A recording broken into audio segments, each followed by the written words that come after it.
Okay, so there was one question that was sent.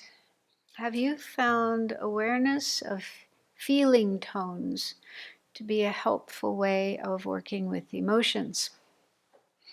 Wasn't quite sure what was meant by feeling tones. There may be a Western explanation of that expression, but there's also a Buddhist explanation. So I don't know about the Western one, but the Buddhist one I'm a little more familiar with. So Buddha taught a practice known as the Four Establishments of Mindfulness. And this is a practice involving developing mindfulness of four types of objects. The first is the body, and then feelings, mind, and phenomena. So the body, mindfulness of the body includes mindfulness of our breathing and also our bodily postures and movements and actions, the things we do with our body, the parts of our body, what our body is made of, and so on. So there's various ways of developing mindfulness of the body. And then the second type of practice is feelings, mindfulness of feelings. So I think this is what the question is referring to. So it's good this came up because I don't know how it works in French, but in English we have the word feeling and we have the word emotion. For some people, they are equated. And we do in our language. We do sometimes say, I feel angry. I feel jealous. And but in Buddhism, feeling, we use the word feeling, the English word feeling, which is a translation of the Sanskrit word and Pali word Vedana. So it's usually translated as feeling, sometimes translated as sensation, but I don't like that term. I like feeling better.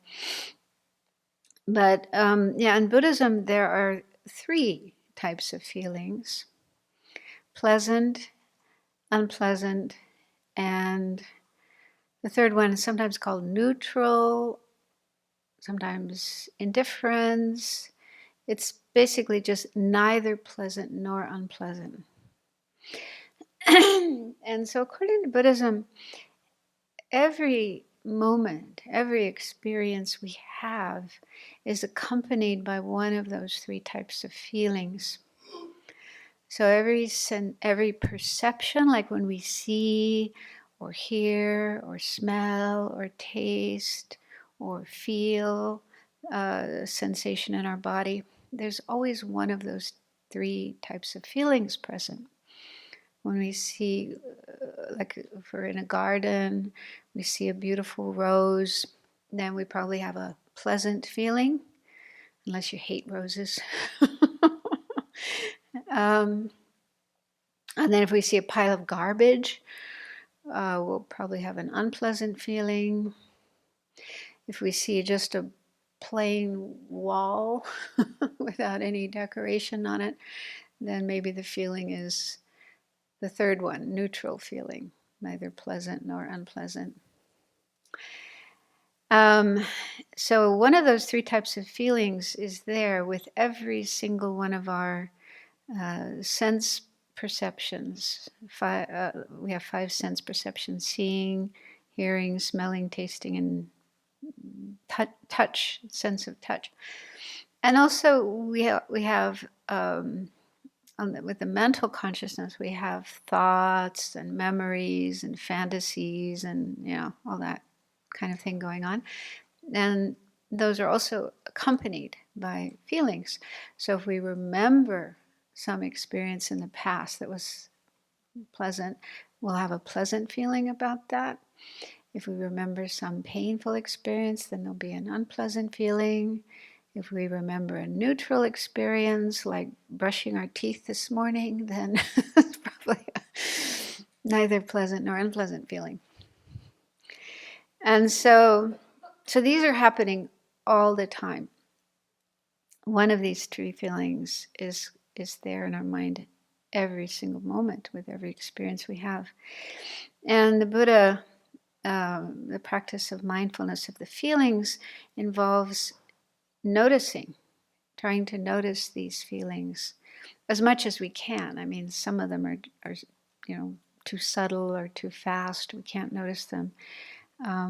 But we just notice as much as we can. And the more we develop mindfulness, the more we can notice these feelings. And they're not bad. There's nothing wrong with having any of those feelings. It's just normal. Even the Buddha has feelings, although not unpleasant ones. I think Buddha has only pleasant feelings. But we can't stop feelings from happening. But the reason it's important to notice them is because feelings can then lead to emotions, in particular afflictive emotions.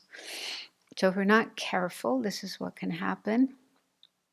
Pleasant feelings, if we have a pleasant feeling for an object, that can lead to attachment, desire, craving. I want more of that. So that's one of the afflictive emotions that gets us into trouble again and again. And then unpleasant feelings, if we're not careful, we're not mindful, those can lead to anger, hatred. I don't like that. I don't like that object. I don't like that person. And then that can escalate into hatred and maybe wanting to do something destructive.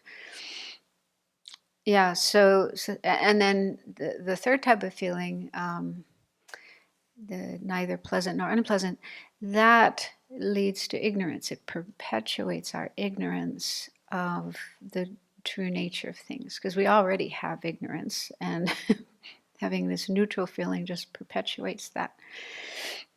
So the Buddha taught the importance of being mindful of our feelings, because if we can notice our feelings when they occur, then we can do something to stop the arisal of the afflictive emotions, of especially attachment and aversion, desire and anger, and so on.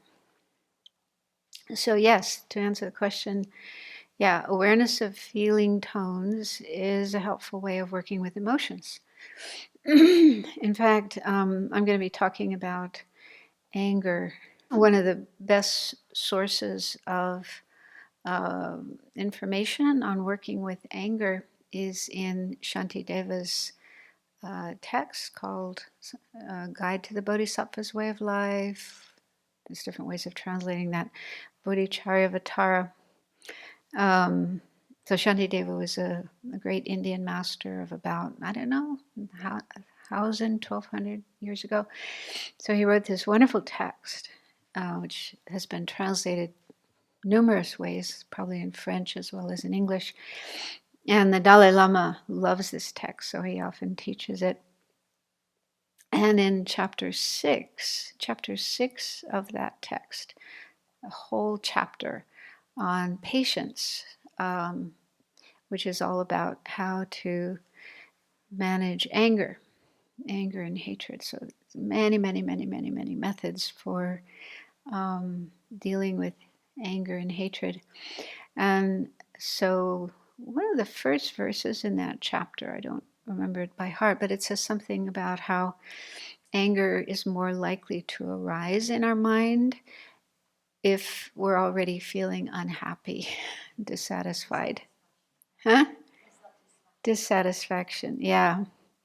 And so we can see that in our experience, if you wake up in the morning and you're kind of grumpy, not in a good mood, not really happy, and then if you don't do anything about that state of mind, if you just continue feeling that way and you go into your day with that state of mind, you're probably more likely to react to things with anger, getting upset, getting angry, snapping at people, and you'll probably be an unhappy person all day. And yeah, more likely to get angry. On the other hand, sometimes we wake up in the morning and we're in a good state of mind. We feel happy and positive and, full of positive thoughts and feelings. And on those days, with that state of mind, you're more likely to have good experiences and be a happy person. So we can see that in ourselves, that having an unhappy state of mind, a dissatisfied, disgruntled, grumpy state of mind is like ripe for bringing about anger. And so, yeah, one of the ways of dealing with anger is to just keep track of your mind and notice if your mind is feeling that way. There's that feeling tone of unhappiness and dissatisfaction, and do something about that, deal with that, and then there's less chance that anger would arise.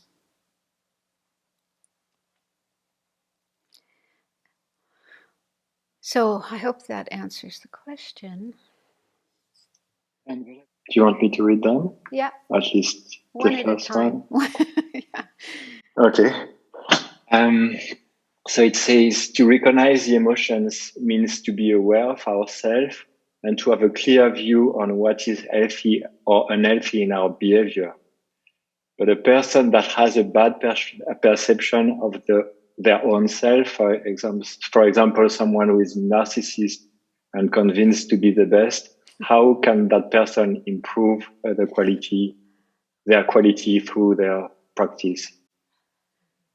I don't know if my reading is very clear. So a narcissistic person who has... Someone who would not have a clear view of whether his or her behavior is healthy or unhealthy, how can that person improve? Very difficult. Do they even want to? Yeah. Well, I don't know. I mean, I suppose if the Buddha was around, the Buddha would have some skillful way of getting that person to to see themselves. But even the Buddha. I mean, there's stories from the time of the Buddha. Buddha would meet people, or people would meet the Buddha, and they might have a very bad character. But even they're with the Buddha, they're in the presence of the Buddha, listening to the teachings of the Buddha, they still don't get it. They still don't change. Like the most famous example is Devadatta, who was the Buddha's own cousin and was a monk. He became a monk and he was living in the community with the Buddha, but he had really bad attitudes. He was jealous of the Buddha. He didn't see any good qualities in the Buddha. He wanted to be the one in charge. He wanted to take over and get rid of the Buddha. So, so even though the Buddha was right there, physically present, but still this person's mind, remained negative, and they didn't recognize their negative qualities. So we can't force somebody to change. We can't force someone to look at themselves and recognize their negative qualities. And also Buddhism doesn't believe in proselytizing, like pushing people to listen to the teachings if they don't want to. So we're not supposed to teach unless people really show an interest and express an interest and ask for teachings. So it's not that it's just not the case that we can go around and preach to people and tell them they have to change. But we make the teachings available, and if they are interested, they will come and listen. But I also feel strongly that a very helpful way of getting others to change is to be an example ourselves. Like Gandhi said, be the change you want to see in the world. So if we ourselves just try to live ethically and be compassionate and kind and patient, have all these positive qualities, at least as much as we can, there's a greater chance that others will notice that. And of course, they have to have, from their side, they have to have the karmic seeds, we would say the karmic seeds, to be interested and want to go this way.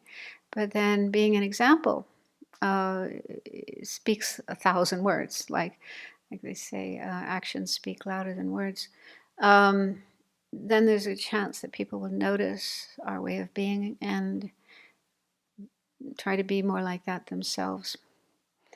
So, yeah, so it really depends if the person wants to change or not. But yeah, if the person, I mean, it can happen in a Dharma center. There may be someone like that who's coming to the Dharma center and listening to teachings. And hopefully, if they continue listening to teachings, and if they are in the presence of practitioners, teachers and practitioners who are modeling healthier way of being, a more humble and ethical way of being, hopefully that person will be influenced by that and will start to become like that themselves. Okay. You want me to read the next one? Yeah. What to do when a positive motivation is not present? This happens when I have an intense feeling of not being okay, sometimes because of a belief that I have not been treated fairly, other times because I've overstretched myself in giving to others and feel squeezed out of what I need to feel happy and satisfied. It is difficult to generate altruistic motivation in these situations.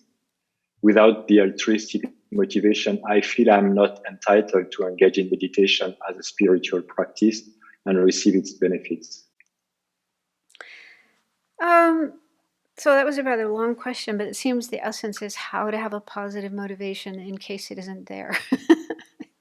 For various reasons. Yeah, I think that's it. So there could be various reasons why a positive motivation isn't just spontaneously there in our mind. But one of the main reasons is lack of familiarity with having positive motivations. I mean, probably in our upbringing, until we meet Buddhism, we don't generally think about generating positive motivations. But this is something that our teachers, especially in the Tibetan tradition, really emphasize. And yeah, I don't think we should just expect that a positive motivation is going to pop up in our mind without making any effort, unless we have already made effort. And so it is a question of making yourself familiar with the positive motivation. And one of the best ways of doing that is doing it in the morning, like when you first wake up or have your first cup of tea or coffee or whatever, your mind is awake. Then doing some little practice. You can take a passage from a text or whatever, write your own motivation, something that really speaks to your heart, and read that and or memorize it and then recite it to yourself. So even if it's not maybe 100% how you feel, you might be, feeling really grumpy or lousy or whatever, but, read that, reflect on that, and try your best to generate that state of mind. And even if it isn't 100% genuine how you feel, the more you do it, the more you make this effort to generate a positive motivation, the more it does become real, it does become genuine. It's like there's this expression in, I think they use it in Alcoholics Anonymous and Narcotics Anonymous, fake it until you make it. I don't know how that works in French, but it's like, yeah, initially you are kind of, it's a bit fake, it's a bit artificial. But if you keep doing it and getting really more and more and more familiar with that, it does start to become genuine. It does start to come from your heart rather than you're forcing yourself to think that way. So that's the best way, I think, to generate a positive motivation. And then if we do it in the morning and just try to think, may this affect my whole day, everything I do today, may it be beneficial for others, may it not harm others, may it be a cause of attaining enlightenment, whatever, however you want to make it, then there's a greater chance that it will actually carry through in your other activities. You could also find other ways, like little passages from books, Dalai Lama, Lama Zopa Rinpoche, stick them onto your wall or have them on your desk at work, just to remind you of those. And then with regard to other factors that might interfere with a positive motivation, like feeling lousy about yourself, feeling I'm no good, I'm worthless, whatever, it's important to work on those things. They're not going to just go away by themselves. So, these are unhealthy, disturbing states of mind. So it's important to, if you can, on your own, analyze them, understand what they're all about, apply antidotes to them. If you have trouble doing that on your own, then seek help from teachers or therapists or good Dharma friends. Very, very important to work on those kind of attitudes. They're very prevalent in the West. Many, many, many people in the West have those problems. And there's also a lot of books that are very helpful, like Self-Compassion by Kristen Neff. I'm sure there's a French translation of that. And Tara Brach, who's a psychologist and also meditation practitioner and teacher, wrote a book called Radical Self-Acceptance. Is that it? Radical acceptance, yeah. So that's all about learning to accept yourself as you are, even with your flaws and your whatever. That's very, very helpful. Yeah. So the traditional teachings of Buddhism don't always contain material for this kind of problem because it's such a Western problem. So it's helpful to find like Western teachers, practitioners and teachers who are addressing these kind of problems, these kind of issues. There is a second question by the same person. So it's how to deal with selfishness. It's a disturbing emotion. I didn't hear the first part. How to deal with what? Selfishness. Oh, selfishness. Okay. And it goes on saying, sometimes I wish for the peace and clarity brought by meditation as a means to benefiting myself, less conflict provoked by my actions, better clarity and focus in my work. And the person asks, in some of your teaching, you have said these reasons are not correct in between inverted commas, ones to engage in Dharma study and meditation practice. How to deal with these thoughts when they come up? So the thoughts were, it's such a long question. So that you practice to do for yourself, just you seek for peace and clarity for yourself. I see. So thinking I'm practicing for my own peace and clarity, and that seems selfish. So that's a problem? Mm-hmm. I don't think there's anything wrong with wanting to practice in order to have more peace and more clarity, because if we don't have peace and clarity in our mind, how can we help others? If our mind is a mess and we're unhappy and we're confused and not peaceful, can we help others? Can we be effective in helping others and bringing peace and happiness to others if we're miserable?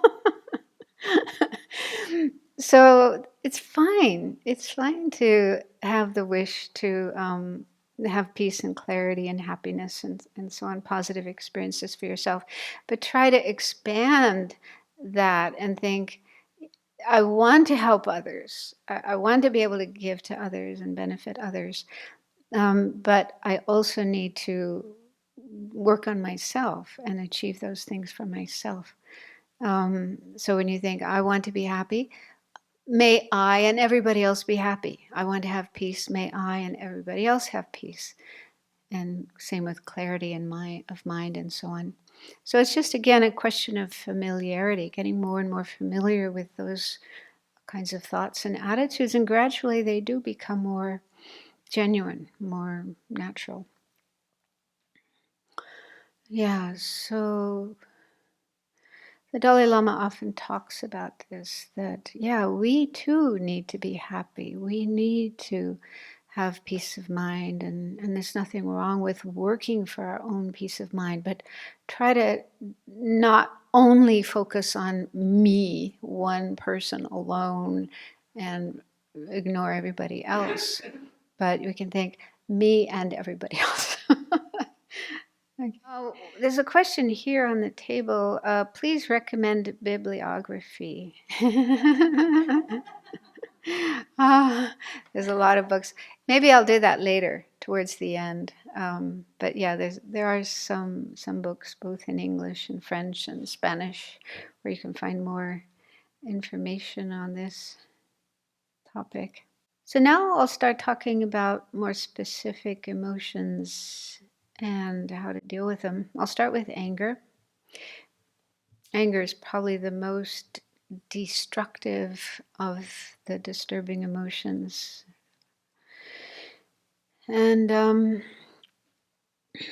so we all do experience anger at certain times in certain ways, and it can be at different degrees, different levels. Even feelings of irritation, being irritated, being annoyed, being impatient. Those are kind of low level versions of anger. Even a feeling of dislike. Yeah, I don't like that. I don't like that person. Okay, it's not like full blown anger, but it's that state of mind of, yeah, kind of rejection and seeing a fault, something I don't like. And even though it may not be particularly destructive at that point, but if we're not careful, if we don't do something about it, it could build up and eventually turn into stronger anger that would motivate us to do something harmful or destructive. So and it's disturbing for our meditation as well. Like when trying to meditate, I have a problem with noise. I get really irritated with noise. It's almost impossible to find a place that's completely quiet. So I really have to work on that and learn how to deal with irritation or dislike of noise. Because, yeah, it's definitely disturbing. You can't really develop concentration and peace in your meditation if you're constantly being irritated. And then, of course, there's the far end of anger, which is like hatred and aggressiveness and wanting, as we can see in the world, it can lead to war and murder and violence and terrorism and hate speech, awful, awful, awful things that cause so much suffering for many people. And as I mentioned before, one aspect of anger is that it distorts and exaggerates the object. So there's always an object of anger. It could be another person, it could be an inanimate thing, it could be oneself. We can be angry at ourselves. So when there is anger towards some person or some object, the mind isn't seeing it in a realistic way, but is seeing it in a distorted way, usually focusing on just one or a few traits, characteristics about the object that we don't like, that we find annoying and irritating, and then exaggerating those, and maybe also projecting onto that object things that aren't even there. Like that psychologist told the Dalai Lama, 90% of the bad things we see in another person are projected by ourselves. So this, again, I don't think we do this deliberately, consciously. It's just the function of anger. It's just what happens when anger comes up in our mind and kind of proliferates, takes over our mind. And we don't do anything about it. It just, takes off. So, what are some things we can do about anger? I think one thing that's really important, not just with anger, but with any of the disturbing emotions, is to recognize how harmful they are. Because if we're not clear about that, if we don't clearly see that, that particular emotion is harmful, is the cause of problems, then in situations, especially where we have kind of righteous anger, we feel it's right to be angry at Putin, it's right to be angry at rapists and so on, because they're doing such awful things. So I have the right to be angry at them. So then in those kind of situations, then we may not feel any motivation, any incentive to do anything. We feel this is the right way to think, the right way to feel, the right way to be. And so instead of dealing with it, we will feed it. Yeah, we just feed it, let it grow. And so, it's important to recognize that anger is harmful, is destructive, causes suffering and problems for others and for oneself. So the Buddhist texts explain a lot of the disadvantages of anger, but I think it's also important to look at our own experience and become convinced ourselves of the faults of anger. So we've probably had plenty of experiences in our life, we can look back at those and just see, well, what came of that? What happened from my being angry? Did it bring any benefit, any good results? So hopefully we'll recognize that it just brought a lot of problems and nothing really good came of it. So that's one way we can investigate or explore anger. And then we can also look at the experiences of others. What happens, when other people get angry? How do they behave? How do they look? What do they do? What are the consequences of that? And so there's like immediate effects of anger that we can notice if we pay attention. Like, what does it do to our body? Do we feel good? Do we feel calm and peaceful when we're angry? And what does it do to our mind? Is our mind calm and peaceful and in a happy state? So hopefully we'll recognize that it's not. It disturbs our mind and even physically. Yeah, it feels really uncomfortable. Maybe hard to sit still. We can enjoy other things, like if you're really angry, you may not feel like eating. And even if you do eat, you may not enjoy your food. You have trouble sleeping because your mind is just so full of angry thoughts. Even if you do fall asleep, you'll wake up in the middle of the night with angry thoughts and can't get back to sleep.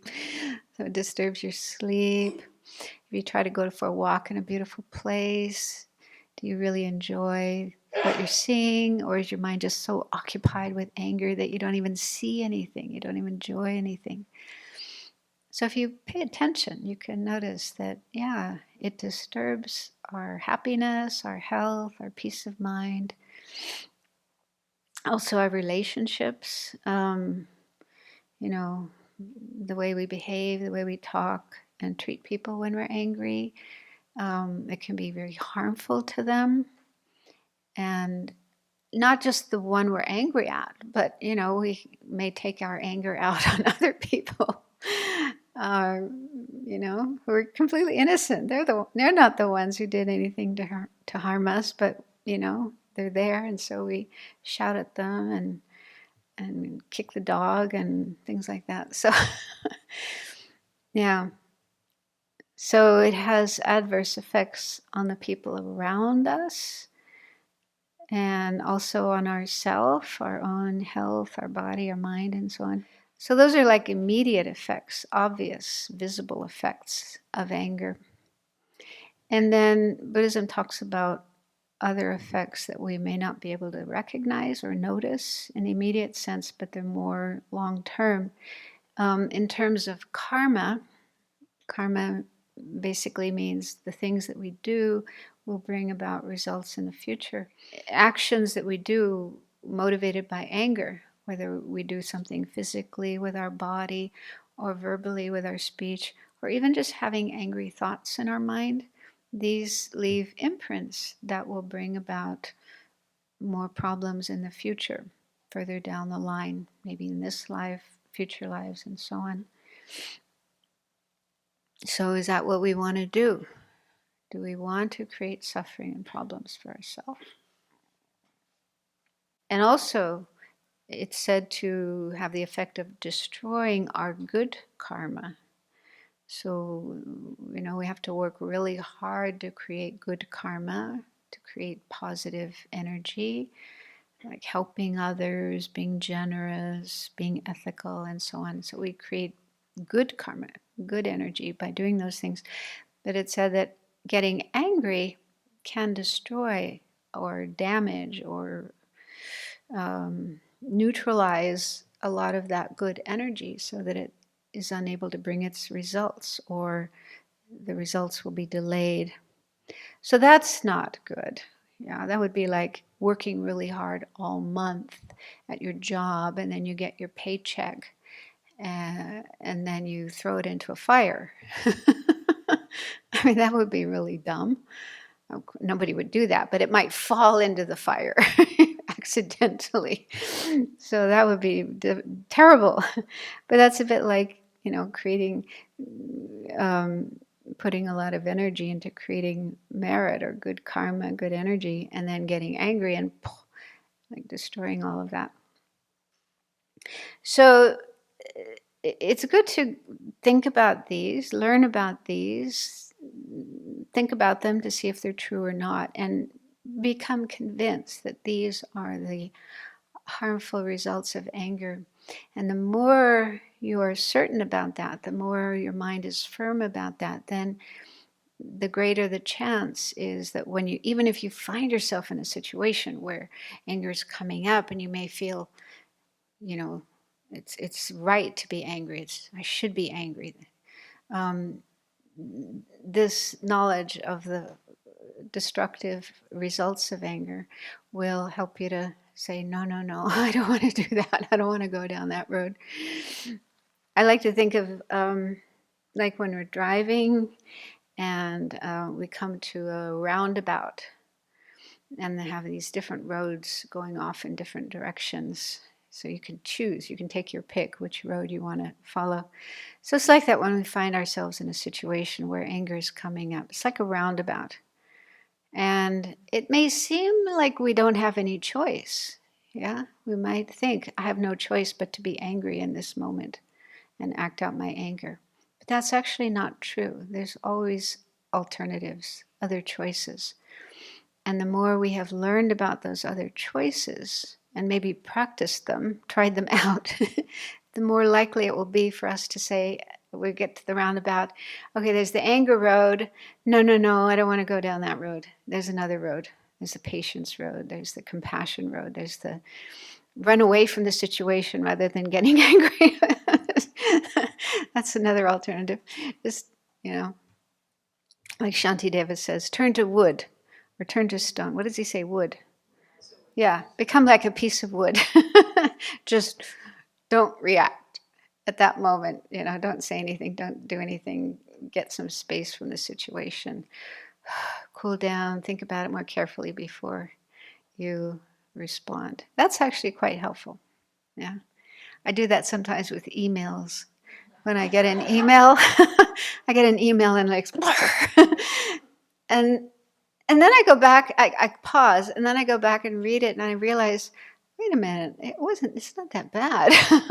So just giving yourself a chance to pause, relax, take a few deep breaths, think about it, and then look again at what's actually said or what's actually going on there, and you may realize, this isn't, there's nothing here to get angry about. So there's always choices, and that itself is really, really liberating, just to realize we do have a choice.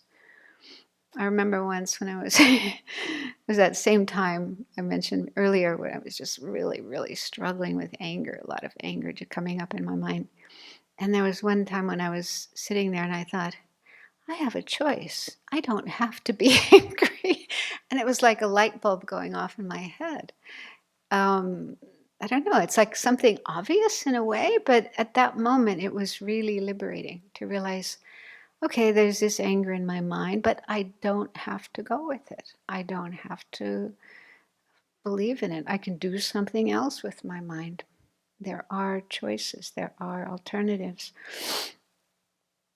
And so, yeah, like I say, Buddhism, Shantideva's chapter 6, is full of choices, full of alternatives to the anger road. And also, the more you do try these other roads, and you find, oh, this is much better than the anger road. Anger road, that just leads to a cliff, going off a cliff. Disaster, fire, I don't want to go that way. And these other roads, wow, they're much nicer. So the more you get a taste for the other roads and how much nicer they are, you're naturally going to want to go down those roads. It does take time. I mean, I've been working on this for years, decades. So, I mean, it's not something instant, but I'm confident that it does work. If you try these methods, they do work.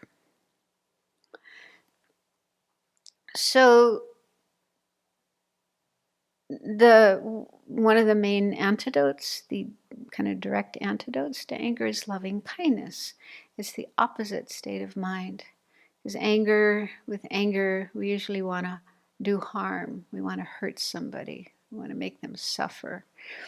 And loving kindness is the opposite, wanting to make them happy.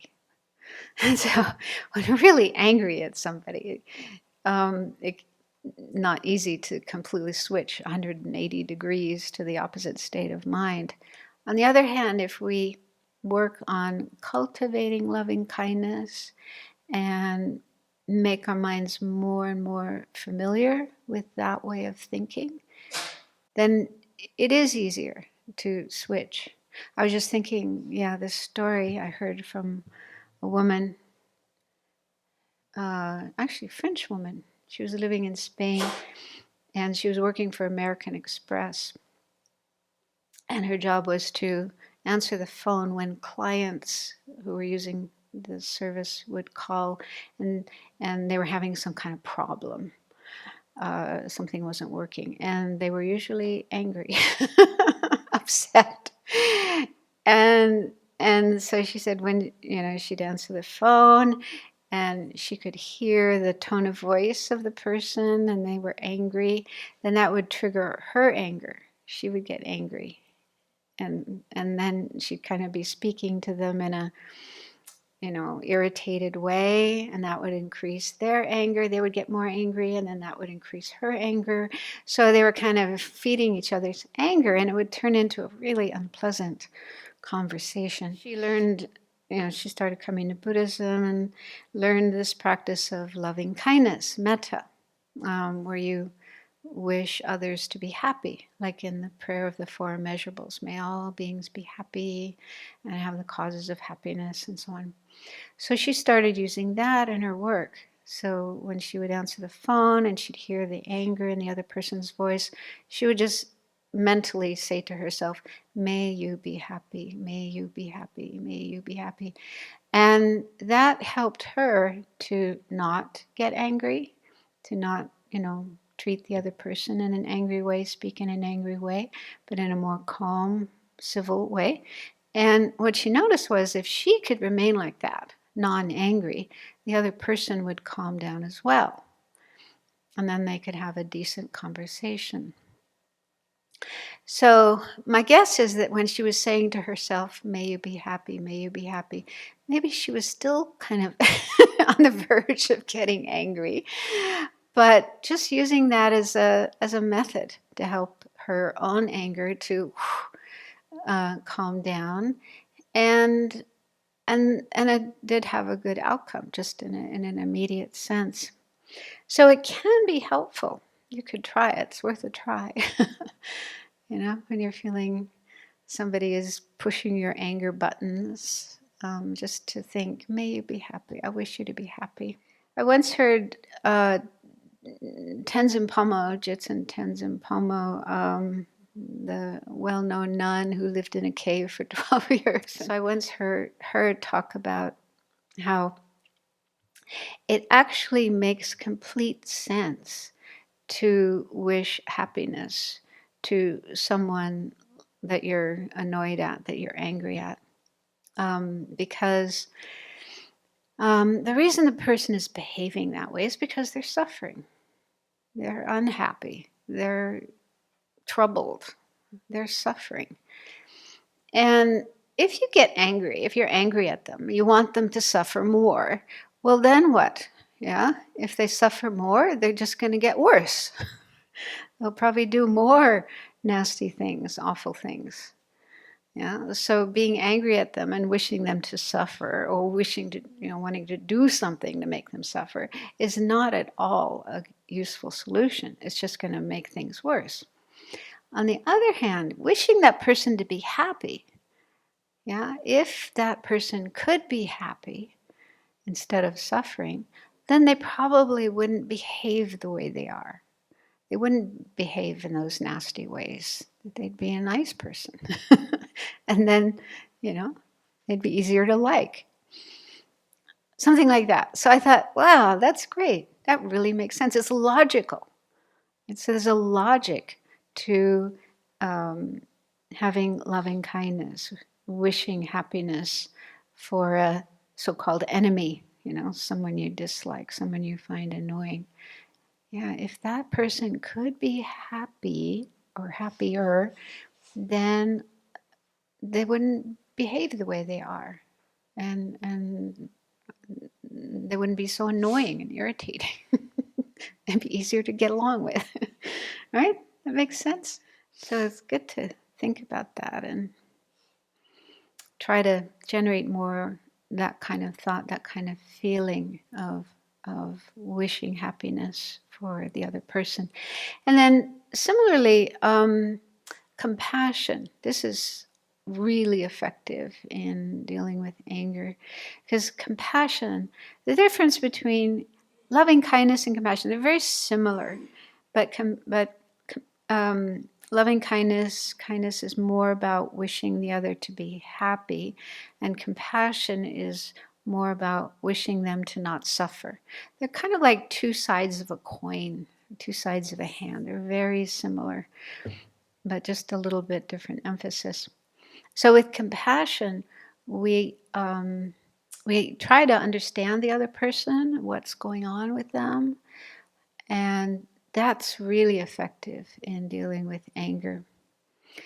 Because again, when people are behaving in ways that are negative or harmful or disturbing, irritating, it's probably because they're suffering. They may have physical suffering, they may be sick or injured, in pain, and it's hard to be in a good state of mind when you're in pain or when you're worried or anxious. So there may be physical suffering, there may be mental suffering. The person might be worried about something, anxious about something, or just disturbed by disturbing emotions. Like Buddhism says, we all have these disturbing emotions in our mind, and they just pop up without choice, without control. And when they do, they take over our mind, and sometimes they make us a little bit crazy. So we do things that are motivated by these disturbing emotions, and sometimes people don't care how they affect others, what consequences they have for others, whatever. They're just acting out these disturbing emotions. And it's painful. Having disturbing emotions in the mind is painful. We can see that for ourselves, looking at our own experience. When we're angry, when we're jealous, when we're craving, full of craving, or fear, anxiety, it's painful. It's not a peaceful, pleasant state of mind. It's a disturbing, painful state of mind. So the more we can see that in our own experience, then the better we can understand that with somebody else. So when we observe somebody else who's caught up in those emotions like anger, like Putin right now, I think he's just full of anger and hatred and fear and anxiety and jealousy and all these disturbing emotions, and of course ignorance. So his mind must just be like hell. Yeah, like already in a hell state. So contemplating that, getting some sense of that, gives openness, space in our mind for compassion, wishing that that person could be free of their suffering. Also, karma can also, if you accept karma, then you can think the kind of karma that person is creating. Oh, ouch. So much negative karma, and what's going to happen to them, how they're going to suffer in the future. Lama Zopa Rinpoche tells a story of one Geshe who would cry out of compassion whenever he thought about Mao Zedong. Even though Mao Zedong was like Tibet's number one enemy, he did all these awful things for Tibet, for China as well. But this Geshe would think about how much suffering he's created for himself by all the negative karma, all the death, all the destruction, all the terrible, terrible things that person has done, and how he will probably suffer for a really, really, really long time as when the karma ripens. So just crying out of compassion for Mao Zedong. So that's like, a Jewish person crying for Hitler out of compassion. Pretty extraordinary. But that just shows, if we really contemplate the suffering of people we are annoyed at, people we dislike, the suffering they're experiencing now while their mind is caught up in all these disturbing thoughts and emotions, the suffering they will experience in the future when their karma ripens in the form of probably much worse suffering, then it's possible, instead of feeling angry, to feel compassion. So it's a kind of wonderful way of transforming the mind from anger to compassion. Yeah, and also just contemplating how everybody wants to be happy and doesn't want to suffer. So this person is just like me. They're just trying to be happy and avoid suffering. And also another thing that can help sometimes is understanding the background. What kind of experiences that person had in their life. Maybe they were abused as a child. I've heard, like, in prison, most of the people in prison, incarcerated people who've committed violent crimes, if you look at their childhood, it was just horrific. They had horrible, horrible experiences as children. So this doesn't mean condoning, okay? It's not at all about condoning a person's behavior and saying, oh, that's fine, they can do that, they can behave that way. No, we still condemn that kind of behavior, violent, harmful behavior. We say that is wrong, but we're generating compassion for the person. So this is another really, really helpful thing, is to separate the person and their behavior or their attitudes. Those are not the same thing. Just like I was saying before with ourselves, when anger comes up in our mind, we are not our anger. Anger is not who we are. So it's the same with another person. Putin is not his anger. He is not his hatred. Those are just states of mind that come up without any choice. He probably doesn't choose to be that way. There's just so many causes and conditions, from past life karma, past life afflictions, and then experiences in this life, and many, many, many factors and causes and conditions from all directions that have brought him to where he is at now, with all this anger and hatred and wanting to make war and I don't know, all this stuff going on in his mind. But it's, probably not what he chose, but it's just like a tsunami wave, it just builds up and we just get carried along on this wave of all these different factors and causes and conditions, and find ourselves having these kind of thoughts and feelings, and maybe even thinking, this is the right thing to do. I'm doing the right thing. But it's deluded. It's all mistaken, all confused, ignorant, and just creating suffering, not only for others, but also for oneself. And this is not who a person is.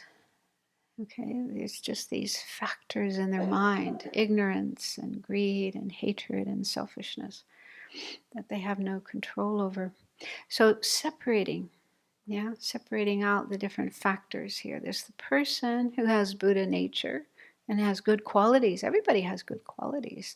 Everybody has compassion. Everybody has love. Everybody has wisdom. Everybody has potential, positive potential. But unfortunately, we have these other things too. The negative ones, the disturbing ones. And sometimes they just overpower, overwhelm. They get too strong. And the good qualities kind of get buried underneath. But they're there. They can never be destroyed or lost or taken away. They're always there. So one thing I find helpful is to try to imagine how things appear to a Buddha's view. A Buddha's view of things, a Buddha's view of Putin, a Buddha's view of Mao Zedong or Hitler or whoever happens to be annoying me at that moment. How does a Buddha see that person? They see the person much differently than I do. They can see their potential, their good qualities, and know that whatever delusions or afflictions they have and whatever harmful things they're doing, this is not who they are. This is not all there is. It's just something temporary, transitory, and they can be free of that. And one day, this person will be a Buddha too. Sometimes it's hard to believe that, but it's in the teachings. I mean, the Buddha himself, he wasn't always a Buddha. He was an ordinary person, and he must have done bad things too. He was in hell. So if he was in hell, that must mean he did some really bad things. But he managed to emerge from that and become a Buddha, become enlightened. So we can do it too. We have that potential, and this annoying person can do it too. So these are some ways of thinking that can help us stop being angry and hateful, and instead have compassion and the wish to help the person rather than harm them. And we want to reach out and help them. Another method I use, to not always as much as I should, but I find it really helpful. I call it the mirror method. And this is based on the idea. I first came across this. I was reading a book, Buddhist book, and I came across this statement that we wouldn't see faults in other people if we didn't have faults in ourselves. And that was such a startling thing for me. I was still quite new at that time, and I'd always been very critical, judgmental of other people. So I thought, does this mean I have all those faults that I see in other people? It was like shocking. But I tried it out. I explored it and found it's true. So the idea here is we have things in ourselves we don't like, certain aspects of our mind, our emotions, our behavior that we think, this isn't good. I don't like this. I don't want to be that way. And maybe our whole life we've been doing that. We've kind of maybe suppressing or denying or judging ourselves for having those particular qualities. So we don't accept. We're not accepting of those things in ourselves. We judge them, and we may deny them as well. And so when we see those same kind of qualities in somebody else, we see another person who's like that, behaving that way, manifesting that quality, then that same kind of attitude comes up. That's wrong, that's bad, you shouldn't be that way. So judgmentalness, criticalness comes up towards that person. And we may not even be aware of this whole process. It's just an automatic thing, just immediately feeling I don't like that person is bad, that person is horrible, I don't want to be around them, whatever. So this technique that I developed is to, when you do feel angry or critical or judgmental towards another person, to do some contemplation of that and ask yourself, what is it about them that I don't like? Is it some attitude, way of behaving, whatever? So pinpoint that, then turn around and look at yourself and ask, do I have that? Is that something that's in me? Or if it's a behavior, is that something I have ever done? When I do this, I always find it true. Just a simple example. Like if I'm driving, when I was living in Singapore, I had a car, so I was driving around a lot, and if another driver drove too fast, or they changed lanes without signaling, or something they're not supposed to do, I'd find myself getting annoyed. I would get angry driving around. It's funny, I didn't get angry in many other situations, but I would often get angry while driving. So that was interesting. So then I'd ask myself, did I ever do that? Oh yes, I can remember. I've done that too. So as soon as you realize that, your anger kind of drops away. Like, how can I be angry at somebody else for doing something I have done myself? And there's always reasons behind it. They may not be good reasons, but you're in a hurry, you're distracted, you're talking to somebody, so you're not really fully attentive to what you're doing. And so the same could be true for this person. And so that's just a simple example. But then with other things like more internal qualities, internal traits that may be more difficult. If you see somebody who seems greedy or selfish or jealous or proud, arrogant, so then just check, is that something that I have in myself? And in some cases, I've had to really go deep inside. It wasn't like immediately apparent. But the more I looked, the more I dug into my mind, then I would come to see, yes, I have that too. And it's usually something I don't like. I don't want to be that way. I think, that's not a good way to be. I don't want to be that way. So maybe I was kind of denying it, suppressing it, trying to be different than that. But it's still there. It's still there. And in fact, this is a really effective way of getting to know yourself better, getting to know things in yourself that you may not have noticed before. Like, I'll tell you a story. This is quite a powerful experience for me. My older brother went through a period of time where he was very fundamentalist Christian. He was going to some church that was, very kind of fundamentalist. And he wrote a letter to me, 5-page letter, critical of Buddhism, criticizing Buddhism and criticizing me for being Buddhist. And I got so angry when I read this letter. I was just, and I had all these thoughts about retaliating, things that I could say to him back that would be nasty and mean. But fortunately, I knew enough that I didn't want to do that. No, I don't want to go that road. That's not the way I want to be. So I was trying all these other ways of dealing with my anger. And I tried this one, the mirror method. And so I'd ask myself, well, what is it? Why am I so upset? What is it about him and this letter that's so upsetting to me? And what I came to was intolerance. He was being intolerant, not accepting other religions. Like, his view was, there's only one way, and it's my way. Everybody else is wrong. And so I asked myself, am I like that? And at first I said, no way, no. I don't want to be that way. Definitely. I want to be totally open and tolerant and accepting of everybody and their view and their religion and so on. But then I went deeper and I realized, actually, that's the way I want to be, But in fact, I am intolerant. There is intolerance in me. For example, I'm really intolerant of fundamentalist Christians because they're so intolerant. I thought, whoa, it's really difficult to be tolerant because that means you have to accept people like that and their point of view, even though they think you're wrong and you're going to go to hell.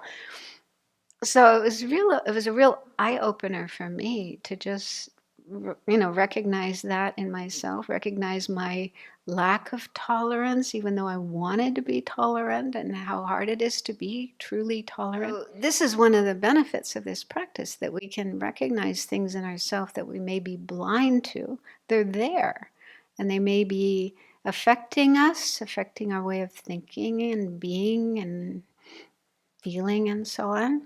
And if we don't recognize those things, they're still there and they're still affecting us. So it's important to be able to recognize that.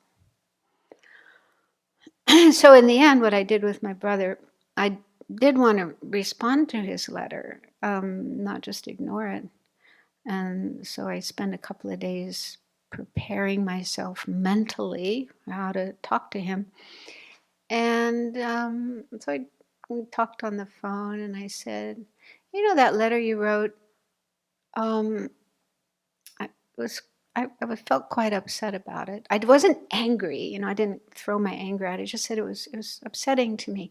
And he immediately apologized. He said, "Oh, I didn't mean to hurt you. I just had to say those things. They were on my mind for a long time, and I had to say them." And then I had read this story about the Buddha. The Buddha was some of Buddha's disciples were walking along a road, and they overheard, I think there were some followers of another sect, another religious sect behind them, and those people were talking about the Buddha and saying negative things about the Buddha. And so the Buddha's disciples were overhearing this and getting really upset, and so they went to talk to the Buddha.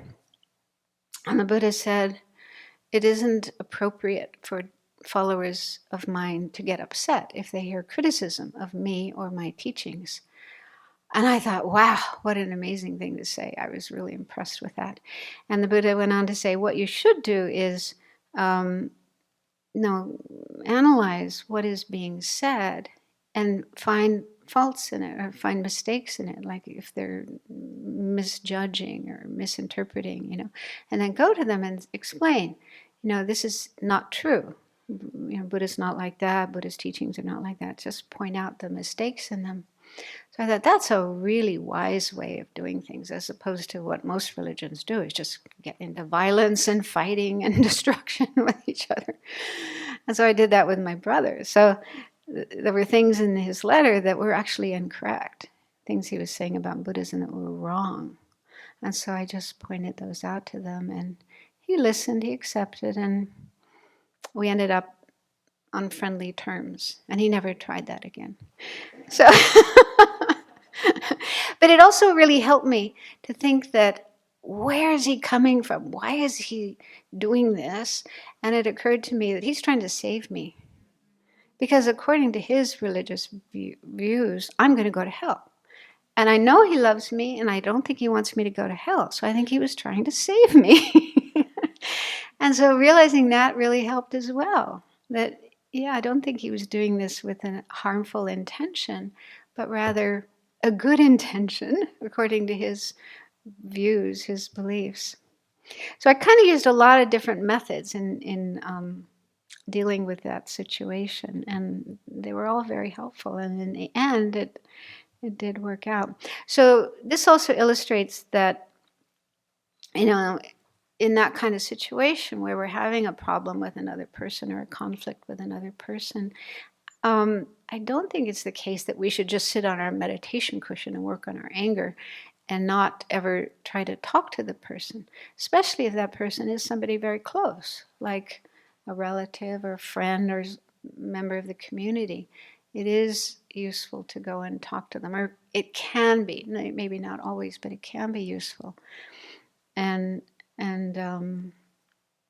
explain to them, what you did, what you said, how it affected me, and let's talk about this, because otherwise if that person continues that kind of behavior, nobody ever says anything to them, then they may be hurting more and more and more people. And that's not good for others. It's also not good for them, because they don't realize that what they're doing is harmful, is creating suffering. But then you just have to be careful when you go into that kind of conversation, not to have any expectations. I'm going to get them to agree with me, to change and become the way I want them to be. If you have those kind of expectations, it may not work. Better not to have any expectations, because you just don't know how they're going to react. So I was kind of preparing myself for various scenarios, but fortunately it turned out well. Yeah, and nonviolent communication, which I haven't had the chance to study much. That's a very, very helpful method that's used here in the Abbey. NVC, nonviolent communication. I'll just mention one other method. There's lots of methods, but one other one is karma. If you believe in karma, if you're able to accept karma, then that can be helpful to bring into your mind. Like if somebody's harming you, doing something harmful to you, the Buddhist explanation of that is this is the result, the karmic result of harmful things we did in the past. So you might even be able to remember something in this lifetime that you did that was hurtful to that person or upsetting to that person. So you may have hurt them and now they're hurting you back. However, the teachings on karma say most of the experiences we have in this life are the result of karma from past lives. So most of us can't remember past lives, but we can guess. We can guess we did things that were harmful, hurtful, unethical. And so thinking of karma, like if somebody's being nasty to me, if I think, okay, this is happening to me because I was nasty to people in the past, and certainly in this life, I can remember doing that, but also past lives as well. And so this is the karmic result of my own behavior. So thinking in that way explains why it's happening. It's happening. I'm responsible. I am the person who's created the cause for what is happening to me due to my ignorance and other afflictions. And so then you're less likely to blame the other person. You maybe completely drop your anger at the other person because you recognize you are the one who created this situation. The beneficial thing of this is to then have conviction in karma and think, I don't like this kind of thing happening to me. I don't want more of this kind of thing happening in the future. Therefore, I have to make sure that I don't create the causes, that I don't do the actions, the karmic actions that would bring about this experience in the future.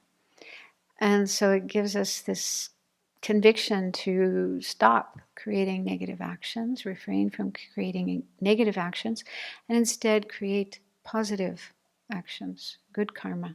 So I found that really helpful once when somebody was treating me really badly. And so I thought about, some of the things I did when I was a kid with my younger siblings. I think it's certainly, I didn't have to think of past lives, just this lifetime. I did some pretty nasty things to my siblings. And, but I found it really, really, really powerful to think, now I know what it's like to be on the receiving end of this, that kind of behavior. And I don't want to do this to anybody. I don't want to make anybody else go through this kind of experience. It's horrible. It's painful. And so there was this really deep, like from the depth of my being, this sense that I never want to treat anybody like that again. I never want to do anything or say anything that causes suffering to another person, because it's off now. So that was very, very helpful way of dealing with that situation. And also, thinking about how much suffering the other person must be going through to be treating me like that. Because again, when we're in a good state of mind and we're feeling good and happy and everything's going well, that's not when we do nasty things. That's not when we mistreat others, is it? Usually. That's my experience. But when we do nasty things, it's because we're suffering. Our own mind is in pain, is disturbed, is troubled. So if someone is behaving that way, it must be the case that they are unhappy, they are suffering, they are disturbed. And I even thought this other person is probably suffering even more than me. The suffering I'm experiencing, being on the receiving end of their nastiness, is probably not as bad as the suffering they are experiencing, being nasty, behaving in that way. So I found that helpful, to let go of anger and feel compassion for the other person. And it reminds me of, I heard a story of a Tibetan Lama who was visiting one of the Nazi death camps, maybe Auschwitz, which had been turned into a museum, and looking at a photo of Nazi guards torturing one of the prisoners. This Lama said, I feel compassion for the victim. I feel even more compassion for the torturers, the perpetrators, the ones doing this. And the people with him were like, surprised. That's not the normal thing people think. So they asked him why. And he said, the suffering of the victim will be over quickly, but the suffering of the torturers will go on for a long time. So I found that story quite powerful. And it's, related to karma. Because again, when someone's doing something nasty, harmful, awful, creating suffering for others, they're creating the cause for a lot of suffering for themselves that will go on for a long time. So if we really believe in the teachings on karma, then that's what they say. And so contemplating that can help us change our mind from feeling angry and hateful and wanting to retaliate to feeling compassion, wanting to help. So those are just some of the methods for dealing with anger, ones that I have found very, very helpful, very effective. There's many more. And I think it's helpful to have a toolbox full of methods, because in some situations one method might be effective and another one isn't, but in another situation that one may be effective and that one doesn't. So if you have a number of different tools that you can try, hopefully you'll find at least one that is effective in enabling you to release your anger, let go of your anger, and even better still, change your mind so that you have more positive thoughts and feelings towards the person. So we're almost to the end of this session. I won't go on to the next one. Are there any questions, either from online or? Venerable, one time Jetsuma Tenzin Palmo in a teaching said that anger you can like convert it in a positive energy because it has a lot of energy, and that you can convert it. I don't know if you can elaborate on that. I don't remember the details, sorry. My understanding is, according to what I have learned, is you can't actually transform anger itself. The state of mind of anger is distorted, diluted. You can't actually transform that, but you can deal with the anger so that it decreases or goes away, it stops. And then you can replace it with something else like compassion, love, patience. Is that right, Geshe-la? I think it depends on how one defines anger. In the Western psychology, they understand anger a little differently and not equate with hatred. Whereas in Tibetan, if we use the term Kongdo and Shedang, they are interchangeable. And Kongdo usually is translated as anger, but I think that's problematic. That's where the problem is. So I've come up with a solution to that from my own use, to not call anger, to not call Kongdo anger, but Tsikwa Sawa, a kind of a colloquial term which doesn't fall into any of these two technical terms. So I think I've heard about the creative energy of anger, something like that. And very often people say, anger, you have the right to be angry, and anger can push you to action.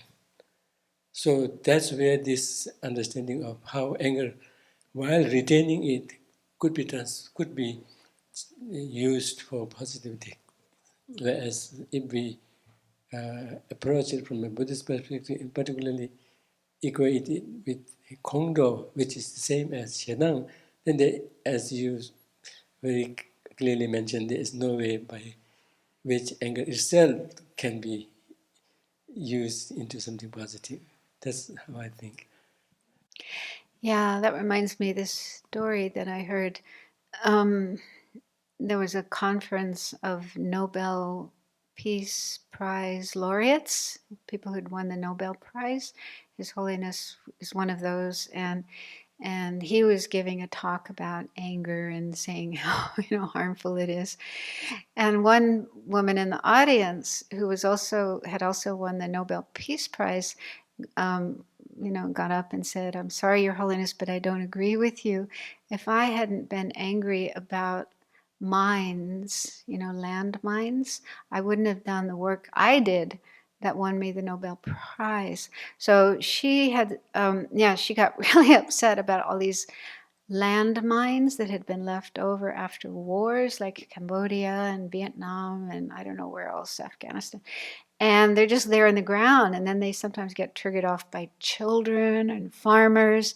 People get killed, or they get their legs blown off. Awful, awful things.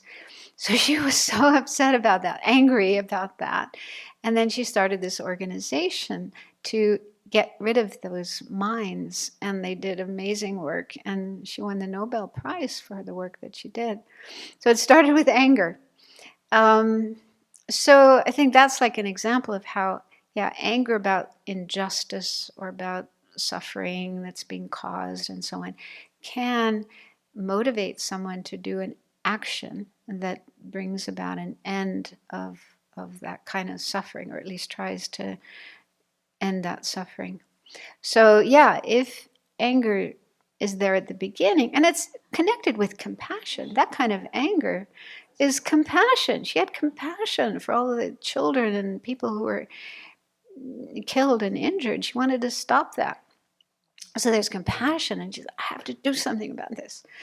So there's lots of cases like that of people who, are motivated, strongly motivated to end these awful actions that cause suffering. So there may be some anger, but there's a lot of energy there. And if you can put that energy into something beneficial and useful, creative, then that's maybe probably what Tenzin Palmo was talking about. So maybe we'll stop there. And if there are questions, you can send them to me and I can answer them in tomorrow's session. So this is the end of today's sessions. Still have tomorrow. So tomorrow I plan to talk about attachment and also fear, because that's a big one. Many people ask about, and we'll see if we have time to do a few more as well. I have a whole list of different disturbing emotions and what to do about them, but we have limited time. But there are resources, there are books that I can mention if you do want to know more about these topics.